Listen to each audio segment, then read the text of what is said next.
Anda suka cerita horor, cerita misteri, cerita hantu, cerita seram, cerita mistis, kisah nyata? Subscribe Podcast Horrorholics. Kembali lagi di video horor misteri channel Horrorholics. Masih bersama saya Arfi, pengelola dan narator channel ini. Kalau Anda penyuka cerita horor misteri dan belum subscribe channel Horrorholics ini sekarang juga. Karena setiap minggunya akan ada video-video horor misteri yang baru dan Anda akan rugi kalau ketinggalan update. Di video ini akan ada 3 cerita horor misteri tentang hantu di sekolah. Kita langsung mulai saja. Cerita pertama. Jangan ke sekolah sendirian selepas maghrib. Jono adalah seorang petugas keamanan atau security di sebuah SMA swasta di kota Jogja atau Yogyakarta. Sudah 5 tahun Jono bekerja di SMA yang terletak di kawasan Kota Baru Jogja ini. Cerita ini adalah pengalaman yang dialami Jono saat dia bertugas jaga di SMA tersebut hari itu sekitar 10 tahun yang lalu, di tahun 2011. Saat itu Jono kebagian tugas jaga shift sore, mulai jam 4 sore sampai jam 12 malam. Sekolah atau SMA tempat Jono bekerja ini merupakan bangunan lama, bangunan sejak zaman penjajahan Belanda. Area SMA ini juga cukup luas, dan ada beberapa pohon besar di sekitar taman. Bangunan kuno, dengan lorong-lorong yang panjang dan pohon-pohon besar, membuat SMA ini terkesan cukup menyeramkan, terlebih saat malam. Sebagai security yang sudah bertugas 5 tahunan di SMA ini, Jono beberapa kali merasakan dan melihat penampakan-penampakan misterius di sekitar SMA ini. Tapi ya sudah, hal-hal misterius itu tidak terlalu digubris oleh Jono. Beberapa hal misterius yang pernah dialami Jono, diantaranya adalah saat malam hari terdengar suara anak kecil berlari-lari dan tertawa-tawa di dalam ruangan kelas. Padahal malam hari, ya sudah tidak ada kegiatan belajar mengajar. Lagi pula ini kan sekolah SMA, bukan sekolah SD atau TK. Kok bisa ada suara anak kecil di dalam ruang kelas yang kosong? Pernah juga Jono melihat ada penampakan seorang perempuan dengan daster putih, terbang melayang di lorong, dan kemudian menghilang di pohon beringin yang berada di tengah taman. Jadi sosok perempuan berdaster putih itu seolah-olah seperti masuk ke dalam pohon beringin besar. Menurut cerita teman-teman security dan karyawan sekolah, sosok itu adalah penampakan Mbak Lastri, makhluk halus atau makhluk astral penghuni pohon beringin besar itu. Jono juga pernah melihat seorang perempuan masuk ke toilet atau kamar mandi, dan setelah ditunggu beberapa menit, tidak keluar juga. Jono kemudian mengecek ke ruangan toilet. Ternyata tidak ada siapa-siapa di toilet. Dan tidak lama setelahnya, terdengar suara ketawa cekikian seorang perempuan. Sepertinya makhluk halus atau makhluk astral itu sengaja mengusili Jono. Tapi, cerita Jono kali ini lebih menyeramkan dibanding cerita-cerita itu. Hari itu sudah menjelang maghrib. Kegiatan belajar mengajar sudah selesai. Kegiatan ekstrakurikuler juga sudah selesai. Setelah sudah mulai sepi dan hari mulai gelap, Jono berjaga di meja penjagaan, sendirian. Mas Wahyu, teman satu shiftnya yang sedang berjaga di pintu sebelah barat, dan Jono berjaga di pintu sebelah timur SMA itu. Saat Jono sedang berjaga itulah, ada seorang murid laki-laki SMA itu yang datang. Jono mengenali murid itu. Salah satu murid kelas 2 di SMA itu. Murid itu lalu meminta izin ke Jono untuk masuk dan mengambil buku pelajaran yang katanya tertinggal di ruangan kelasnya. Jono pun mengizinkan dan membukakan pintu gerbang. Murid itu lalu masuk. Beberapa menit setelah murid itu masuk, perasaan Jono kurang enak. Entah kenapa. Tapi Jono merasa harus mengecek ke dalam dan memeriksa murid tadi. Jono lalu meninggalkan meja penjagaan dan beranjak masuk ke area sekolah. Karena sudah mulai gelap, Jono berjalan sambil membawa lampu senter. Dia lalu berjalan menuju ke arah lorong-lorong kelas yang berada di lantai 1 atau lantai dasar. Jono menengok ke kanan dan ke kiri, mencari murid laki-laki yang tadi minta izin untuk mengambil buku di ruangan kelasnya. Tapi di deretan ruangan kelas 2, murid itu tidak dijumpainya. Jono makin merasa tidak enak, makin was-was. Jono lalu melihat ke sekelilingnya, melihat dari kejauhan ke arah lorong lain dan ke arah lantai 2, sambil sesekali menyorotkan cahaya dari lampu senternya. Saat itulah, dari kejauhan, Jono melihat murid laki-laki itu. Murid laki-laki itu terlihat berjalan ke arah tangga yang menuju ke lantai 2. Jono makin merasa ada yang tidak beres.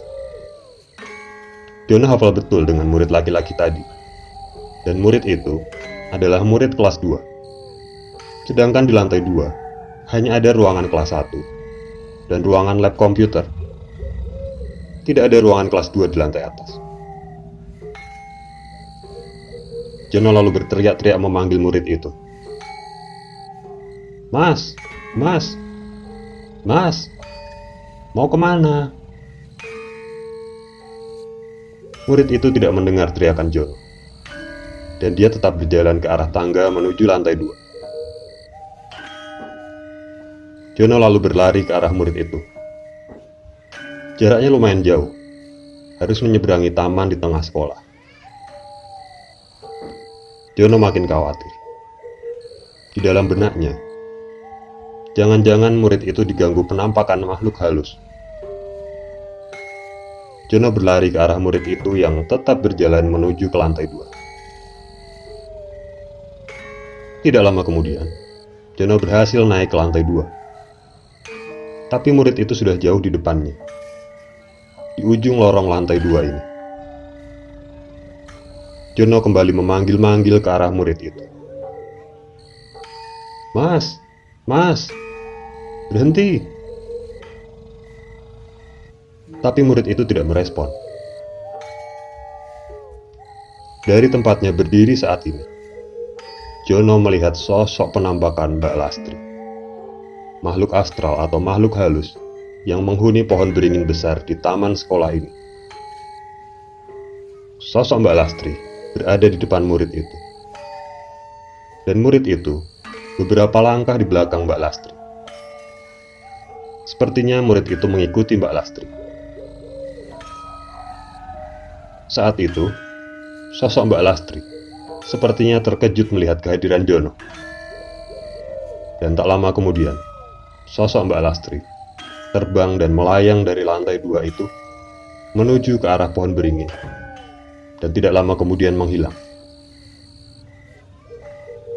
Murid laki-laki itu saat ini memanjat tembok pagar lantai 2 dan seperti bersiap-siap untuk melompat terbang mengikuti Mbak Lastri. Jono buru-buru berlari mengejar murid itu. Dan akhirnya, Jono berhasil memegang kaki murid itu, lalu menariknya turun dengan susah payah. Murid itu berusaha meronta dan berusaha naik lagi ke tembok pagar lantai 2. Tapi Jono berusaha keras mencegahnya. Jono lalu menepuk-nepuk pipi murid laki-laki itu dan mulai membacakan beberapa doa. Usaha Jono tidak sia-sia. Murid itu akhirnya terduduk dengan lemas dan perlahan-lahan mulai sadar. Dari arah pohon beringin di tengah taman, terdengar suara tawa cekikikan perempuan. Itu pasti ulah Mbak Lastri, makhluk astral atau makhluk halus penjaga pohon beringin besar itu. Setelah murid itu sadar penuh, Jono lalu menanyakan padanya, mau kemana dan apa yang dilihatnya tadi.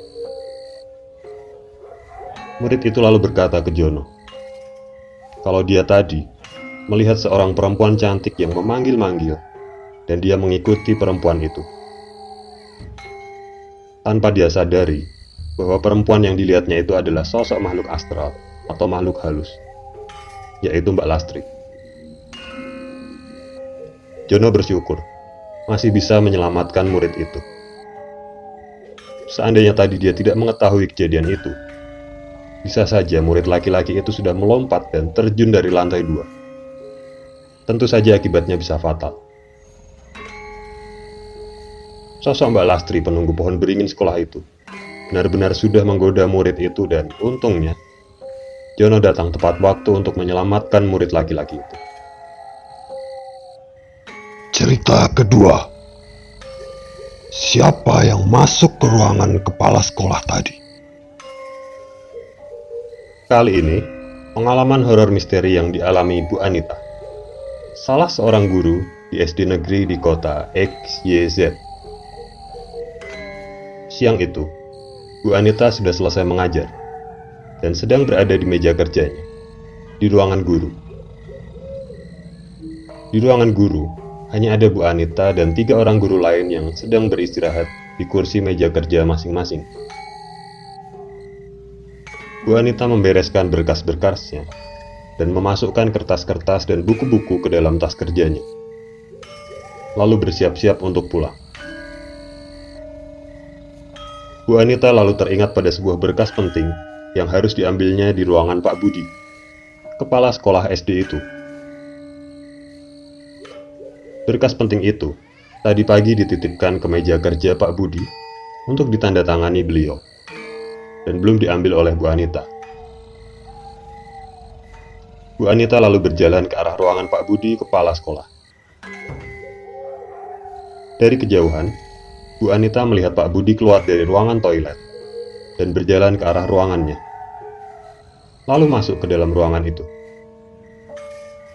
Bu Anita berjalan mengikuti dari kejauhan. Sesampainya di depan pintu ruangan Pak Budi, Bu Anita mengetuk pintu. Setelah beberapa saat, terdengar jawaban dari dalam. "Silakan masuk, Bu Anita." Suara itu suara Pak Budi. Bu Anita lalu membuka pintu dan masuk ke dalam ruangan Pak Budi, kepala sekolah. Bu Anita kebingungan saat melihat di dalam ruangan, Pak Budi tidak ada di dalam ruangannya. Tapi karena Bu Anita juga sudah buru-buru mau pulang, Bu Anita tidak terlalu menggubrisnya, dan segera mengambil berkas yang dicarinya di tumpukan kertas-kertas di meja Pak Budi. Setelah menemukan berkasnya, Bu Anita lalu berpamitan pada Pak Budi dan keluar dari ruangan itu. Bu Anita lalu kembali ke ruangan guru dan memasukkan berkas ke tas kerjanya, lalu beranjak pulang. Tapi sebelum keluar dari ruangan guru, telepon di ruangan guru berdering. Dan tak lama kemudian, diangkat oleh Pak Haryo, guru matematika yang dari tadi ada di dalam ruangan itu juga. Beberapa saat kemudian, Pak Haryo memanggil Bu Anita. "Bu Anita, ada telepon dari Pak Budi." Bu Anita lalu bergegas menuju ke telepon dan mengangkat telepon dari Pak Budi, kepala sekolahnya. Dari ujung telepon, suara Pak Budi menyapa. "Siang, Bu Anita." "Bu Anita, maaf sekali. Saya tadi ada acara di kantor yayasan, dan jam 10 pagi tadi, saya harus berangkat ke sana. Saya kelupaan menandatangani berkas yang Bu Anita titipkan ke saya tadi. Besok pagi, berkasnya bisa diambil di ruangan saya. Maaf sekali saya terburu-buru tadi." Bu Anita kebingungan, lalu menjawab, Loh Pak, berkasnya sudah saya ambil dari meja Bapak baru saja. Dan sudah Bapak tanda tangani kok. Ini berkasnya sudah ada di saya. Pak Budi menjawab, "Oh, apa iya? Kok seingat saya belum saya tanda tangani ya? Makanya saya menelpon Bu Anita ini." Ya sudah, mungkin saya sudah mulai pikun. Sudah mulai tua sepertinya. Baik kalau begitu. Selamat siang Bu Anita. Pak Budi lalu menyudahi telepon itu. Dan Bu Anita nambah kebingungan. Tapi dia tidak terlalu menggubris hal itu dan pulang ke rumahnya. Malam harinya, saat Bu Anita sedang menyiapkan makan malam di rumah, ada telepon di HP-nya. HP-nya berdering. Bu Anita lalu bergegas mengangkatnya. Dan sangat terkejut setelah menerima telepon di HP-nya itu. Telepon itu dari Pak Haryo, guru matematika, yang mengabarkan berita duka. Pak Budi, kepala sekolah SD mereka, meninggal dunia setelah mengalami kecelakaan lalu lintas dalam perjalanan pulang ke rumah. Pak Budi meninggal dunia sekitar 30 menit yang lalu, atau sekitar jam setengah 8 malam. Setelah menutup telepon dari Pak Haryo, Bu Anita segera membaca doa untuk arwah Pak Budi, kepala sekolahnya yang meninggal dunia. Bu Anita rasanya sulit untuk percaya kabar itu. Tapi yang mengabarkan berita duka itu adalah Pak Haryo, yang tentunya kebenaran beritanya juga tidak dapat diragukan. Sudah pasti benar. Padahal baru siang tadi, Bu Anita berbicara di telepon dengan Pak Budi, kepala sekolah. Lalu pertanyaannya, siapa yang Bu Anita lihat masuk ke ruangan Pak Budi tadi siang, saat Bu Anita mau mengambil berkas di ruangan Pak Budi? Dan ternyata, Pak Budi tidak ada di dalam ruangan itu. Bahkan beberapa menit setelahnya, Bu Anita menerima telepon dari Pak Budi yang mengatakan kalau sejak jam 10 pagi, Pak Budi sudah tidak ada di ruangan. Dan malam harinya, ada berita duka meninggalnya Pak Budi karena kecelakaan di jalan. Apakah yang dilihat oleh Bu Anita tadi siang dan menandatangani berkas adalah sosok Korin, Pak Budi? Hanya Allah yang bisa menjawabnya. Cerita ketiga. Suara tangisan di toilet sekolah. Vina adalah murid di salah satu SMA di kota EGZ. Dan pengalaman cerita ini adalah pengalamannya saat masih duduk di kelas 2 SMA. Siang itu, saat pelajaran bahasa Inggris di kelasnya, perut Vina terasa sedikit mules, dan dia merasa ingin buang air besar atau BAB. Vina lalu meminta izin oleh gurunya untuk ke toilet. Perjalanan dari kelasnya ke toilet yang terletak di ujung lorong biasa saja, walaupun lorong itu memang sepi karena murid-murid sedang berada di dalam kelas masing-masing. Vina akhirnya masuk ke salah satu bilik di ruangan toilet itu dan melakukan aktivitas BAB. Saat itu, toilet terasa sepi sekali. Tidak ada orang lain sepertinya di bilik-bilik lain. Vina pun bisa berkonsentrasi untuk BAB dengan nyaman. Beberapa menit Vina berada di dalam biliknya. Tiba-tiba Vina mencium bau aneh. Bukan aroma toilet seperti biasanya, tapi seperti bau anyir darah. Bau anyir darah ini tercium kuat sekali. Vina berusaha cuek saja dan tetap berkonsentrasi menuntaskan BAB-nya. Tidak lama kemudian, Vina mendengar suara yang mengganggu konsentrasi. Vina lalu mencoba memfokuskan pendengaran. Suara itu terdengar lirih, tapi makin lama makin terdengar jelas olehnya. Suara tangisan anak kecil. Vina mulai merasa bingung. Kok bisa ada suara tangisan anak kecil di sekolah SMA? Tapi Vina berusaha berpikiran positif.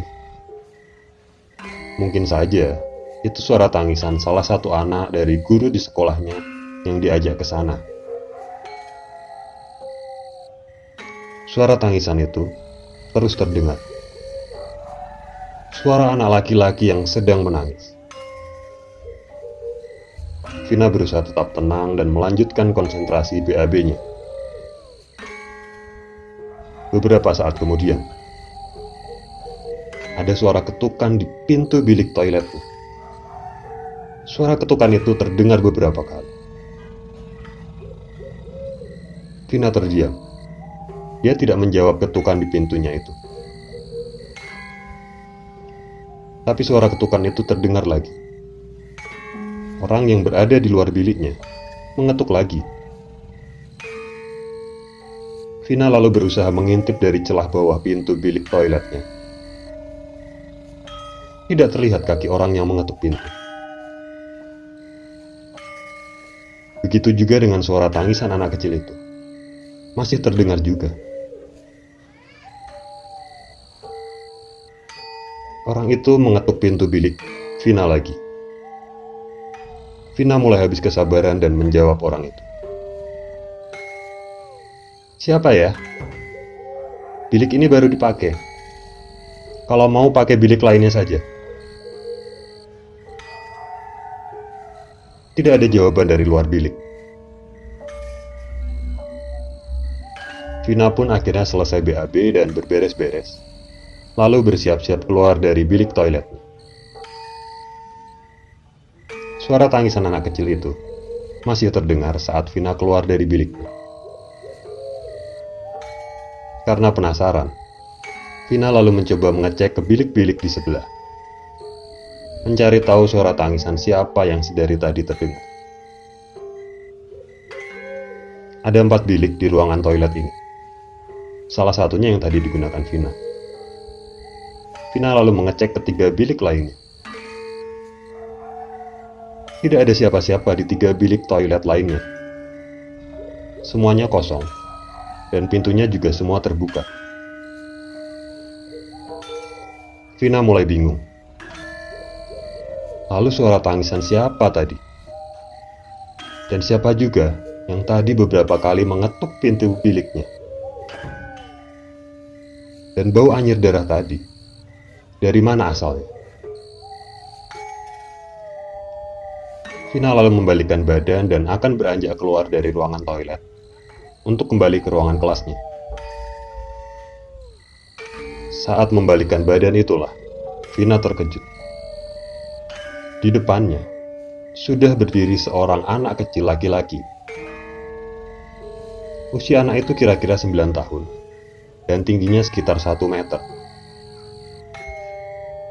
Entah kapan dan dari mana datangnya anak kecil itu. Kok tiba-tiba sudah ada di depannya, pikir.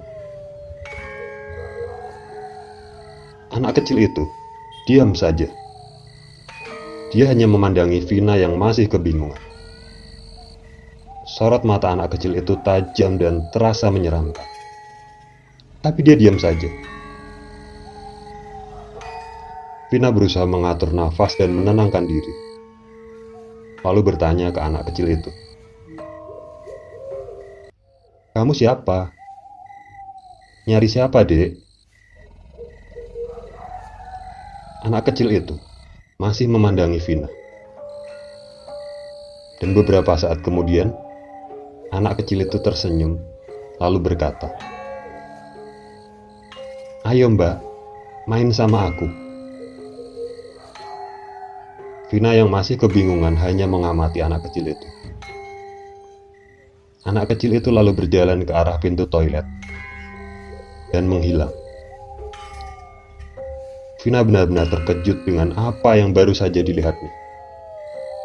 Anak kecil itu tidak membuka pintu toilet dan setelahnya menghilang dari pandangan Vina. Anak kecil itu menembus pintu toilet. Vina lalu merasa badannya terasa sangat lemas dan pandangannya mulai gelap.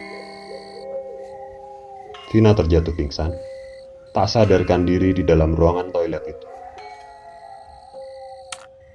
Ketika Vina sadar, dirinya sudah berada di tempat tidur di ruangan klinik sekolahnya. Kita akhiri video horor misteri podcast Hororholics kali ini. Dan untuk Anda horror lovers, kalau Anda mempunyai cerita horor misteri yang ingin dibuatkan video podcast di channel Hororholics ini, silakan hubungi nomor WA yang tertera di deskripsi video.